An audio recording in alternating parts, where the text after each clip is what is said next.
吧。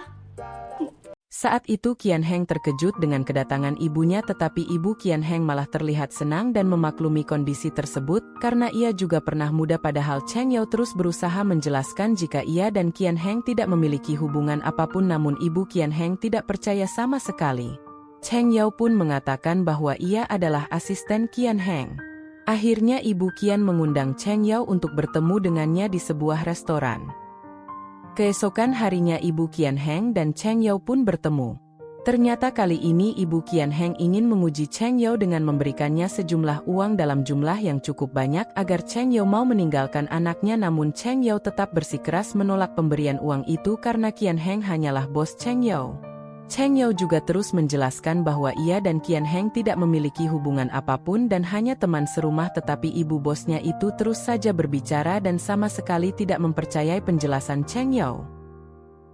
Di hari berikutnya Qian Heng pulang ke rumah orang tuanya dengan begitu panik karena ia dikabari jika ibunya terjatuh dari tangga.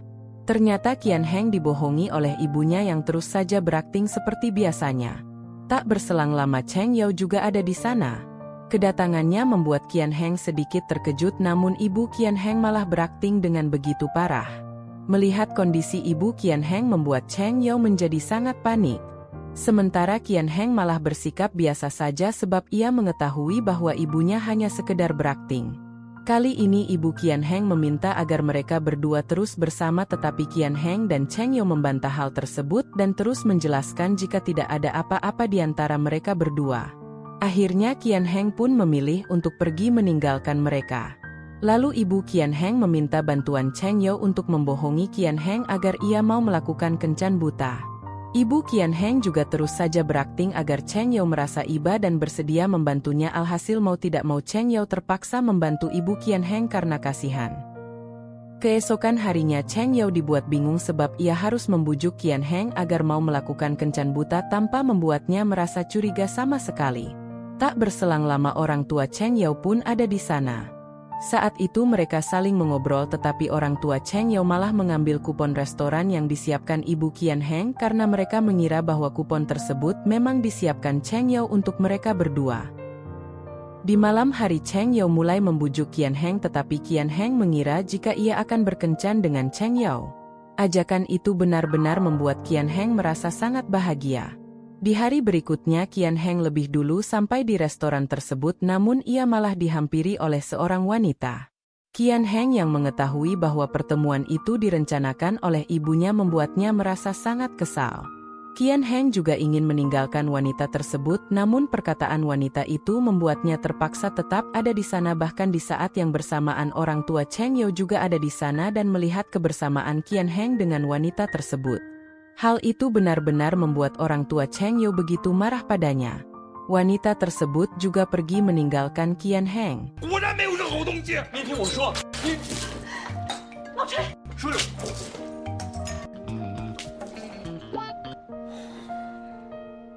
Setelah itu Cheng Yao yang baru mengetahui jika orang tuanya memergoki Qian Heng menjadi sangat terkejut, apalagi hal tersebut adalah sebuah kesalahpahaman. Lalu ketika Qian Heng pulang ke rumah, Cheng Yao langsung minta maaf padanya atas apa yang sudah orang tua Cheng Yao lakukan, namun Qian Heng sudah terlanjur merasa begitu kesal atas apa yang terjadi pada dirinya. Kemudian ibu Qian Heng mengajak Cheng Yao bertemu. Kali ini ibu Qian Heng terus saja menangis karena anaknya bersikap tidak baik pada wanita yang dijodohkan padanya. Ibu Qian Heng juga merasa khawatir jika anaknya memiliki kelainan. Hal itu membuat ibu Qian Heng meminta bantuan Cheng Yao untuk menyelidiki dan mengecek kondisi Qian Heng.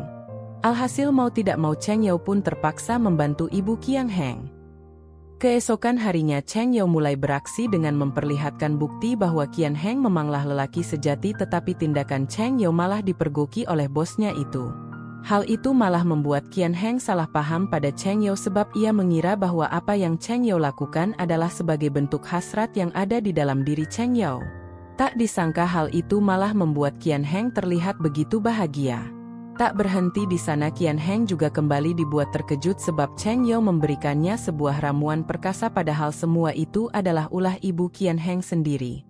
Di saat yang bersamaan Ting menghubungi Cheng Yao dengan histeris. Hal tersebut membuat Cheng Yao bergegas pergi menemui sahabatnya itu. Qian Heng juga ikut membantu mengantarkan Cheng Yao bertemu dengan Ting. Di malam hari ternyata kondisi Ting benar-benar sangat buruk karena suaminya sudah tidak lagi menginginkan dirinya dan anak yang masih ia kandung. Beruntung Cheng Yao menemui Ting di waktu yang tepat.